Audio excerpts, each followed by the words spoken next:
Assalamualaikum warahmatullahi wabarakatuh. Apa kabar Bunda semuanya? Hari ini kita memasuki kelas Bunda Sayang. Di sesi pertama ini kita akan belajar bersama tentang komunikasi produktif. Mengapa kita menempatkan komunikasi produktif ini di materi yang pertama? Karena biasanya selisih paham antara kita dengan pasangan, antara kita dengan anak-anak, biasanya bukan karena isi percakapan kita, melainkan karena cara penyampaian kita. Maka kali ini kita akan belajar tentang bagaimana sih berkomunikasi secara produktif kepada diri kita, kepada pasangan hidup kita, dan kepada anak-anak kita. Kita mulai dari bagaimana berkomunikasi dengan diri kita. Ini adalah tantangan yang paling tinggi karena Anda harus menaklukkan diri Anda sendiri. Biasanya kita tidak paham bahwa komunikasi yang kita lakukan selama ini ternyata masih salah. Kosakata-kosakata yang keluar dari mulut kita itu mencerminkan struktur berpikir kita dan cara berpikir kita. Sehingga Anda perlu hati-hati. Orang yang selalu berpikiran positif, maka akan keluar kata-kata yang positif. Demikian juga sebaliknya. Orang yang berpikiran negatif, maka akan keluar kosakata-kosakata negatif secara refleks. Maka pilihlah kata-kata Anda, atau biasa kita kenal dengan diksi. Diksi ini akan mempengaruhi Anda dan cara berpikir Anda secara sesungguhnya. Kalau Anda ingin melihat seseorang, perhatikan diksi yang ada. Diksi akan mencerminkan pembicaraan komunikasi yang sejujurnya. Maka berhati-hatilah dengan itu. Contoh, ketika seseorang sering mengatakan kata masalah, bentar-bentar dia ngomong masalah. Lihat, kedua ujung bibirnya pasti akan turun ke bawah. Kemudian bahunya tidak tegap, akan mingkus seperti ini. Karena secara alamiah orang yang mengatakan masalah akan mempengaruhi bahasa tubuh dan gerakan ototnya. Beda dengan apabila ada masalah kita ganti dengan tantangan. Orang yang mengatakan tantangan maka kedua ujung bibirnya akan tertarik ke kanan dan ke kiri sehingga bahunya akan tegap. Orang yang biasanya bicara tentang susah, nanti akan terjadi perubahan apabila Anda menggantikannya dengan kata yang lain. Misal, menarik. Anak saya hari ini susah sekali. Akan bisa Anda ganti dengan, hari ini anak saya menarik sekali. Kemudian kalimat ketika Anda ditanya oleh seseorang, pasangan hidup Anda atau anak Anda bertanya tentang sesuatu, di manakah kaos kaki saya ya Bu ya, di manakah pensil saya yang Bu ya, Anda biasanya bicara, nggak tahu, kan itu barang milikmu, gitu ya. Nah, ini akan selalu menjadi permasalahan tinggi apabila Anda lakukan terus-menerus. Maka ubahlah kata tidak tahu, aku tidak tahu menjadi ayo kita cari tahu. Ini akan membuat gerakan-gerakan positif. Maka latihlah terus-menerus, buatlah kalimat dari kalimat negatif, Anda ubah menjadi kalimat positif. Kemudian praktekkan terus-menerus. Kita akan memasuki komunikasi dengan pasangan. Dalam komunikasi dengan pasangan ini, Anda harus pahami bahwa ini adalah komunikasi antara aku dan kamu. Dua orang yang berbeda latar belakang, dua orang yang berbeda pengalaman pendidikannya, dua orang yang berbeda sejarah hidupnya. Maka wajar kalau antara kita dan pasangan kita ada perbedaan. Karena ada yang namanya frame of reference dan ada yang namanya frame of experience.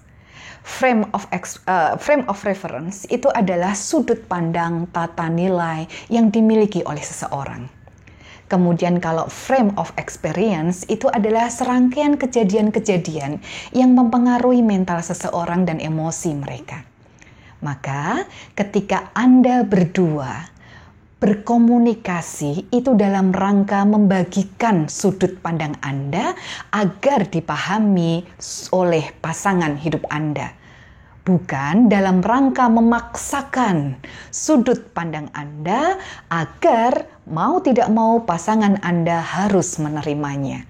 Sehingga dengan sering berkomunikasi produktif dengan pasangan, diharapkan adalah frame of experience-ku, frame of experience-mu, dan frame of reference-nya itu menjadi frame of experience kita dan frame of reference kita. Sehingga tidak ada perbedaan. Maka bagaimana caranya? Yang pertama adalah gunakan kaidah 2C. Yaitu clear dan clarify. Clear artinya adalah susunlah kalimat Anda sehingga jelas. Gunakan kalimat-kalimat tunggal. Berikutnya, izinkan pasangan Anda untuk menanyakan kembali maksud Anda. Sehingga pasangan hidup kita bisa mengklarifikasi maksud dari pesan yang ingin Anda sampaikan itu apa. Yang kedua, choose the right time. Pilihlah waktu yang tepat Anda untuk berkomunikasi dengan pasangan Anda. Andalah yang paling paham kapan waktu yang tepat, kondisi yang paling tepat Anda untuk memulai komunikasi dengan pasangan Anda. Maka patuhi kondisi ini. Yang ketiga, gunakan kaidah 7, 38, dan 55. Albert Mehrabian dalam bukunya Silent Message di sana menyampaikan sebuah penelitian bahwa keberhasilan sebuah komunikasi itu ditentukan oleh suara hanya 7%, kemudian intonasi suara itu 38%, dan bahasa tubuh Anda 55%. Maka gunakan ketiga-tiganya dengan tepat. Jangan hanya dengan suara Anda saja, tapi gunakan intonasi suara yang tepat dan bahasa tubuh yang tepat. Tahap berikutnya adalah intensity of eye contact. Ketika Anda berbicara dengan pasangan, maka tataplah matanya, hadirkan hati Anda, sehingga Anda paham respon yang keluar dari pasangan kita. Yang terakhir adalah gunakan prinsip I'm responsible for my communication result. Apabila ada pesan Anda yang tidak sampai kepada pasangan Anda, maka jangan salahkan ia. Karena yang bertanggung jawab penuh kepada hasil dari komunikasi Anda adalah communicator, bukan penerima pesan. Maka ubahlah strategi Anda, cara Anda berbicara dengan pasangan Anda. Apabila hasil yang Anda harapkan tidak sesuai dengan apa yang Anda inginkan. Maka itu tahap-tahap untuk menghadapi pasangan kita dengan komunikasi yang makin produktif. Tahap ketiga, kita akan belajar tentang bagaimana komunikasi kita dengan anak-anak. Anak-anak itu unik. Mungkin mereka bisa salah memahami perkataan kita, tapi mereka tidak pernah salah mengcopy. Maka Andalah yang harus mengubah pola komunikasi Anda. Komunikasi anak-anak adalah cerminan komunikasi Anda. Maka kalau Anda ingin melihat bagaimana komunikasi Anda, lihatlah komunikasi anak-anak Anda saat ini. Dan kalau anak-anak Anda ingin mengubah anak-anak Anda, pola komunikasinya dengan lebih baik, maka ubahlah komunikasi Anda terlebih dahulu. Ingat, for things to change, I must change first. Maka apa yang perlu kita lakukan untuk anak-anak kita? Yang pertama adalah KISS. Keep information short and simple. Gunakan kalimat tunggal. Dek, nak, kalau habis mandi, jemur handuknya. Titik. Biarkan anak-anak menjalankan pesan Anda ini terlebih dahulu. Jangan ditambah-tambah yang lainnya. Anak-anak jadi tidak paham. Kemudian berikutnya adalah gunakan kata bisa dan ubahlah kata tidak bisa. Karena orang-orang yang selalu mengatakan bisa, maka otaknya secara refleks mengumpulkan data-data apa saja yang bisa mendukung kalimat yang keluar tersebut. Fokus pada solusi, bukan pada masalah. Maka Anda akan berbicara kepada anak-anak sesuatu yang memang solusi yang diberikan, bukan permasalahan terus yang diungkit-ungkit. Kemudian katakan apa yang Anda inginkan, bukan kalimat yang tidak Anda inginkan. Contoh, misalkan, Ibu ingin kamu rajin sholat. Bukan, Ibu tidak suka kamu nge-game terus. Jadinya kamu tidak rajin sholat, kan?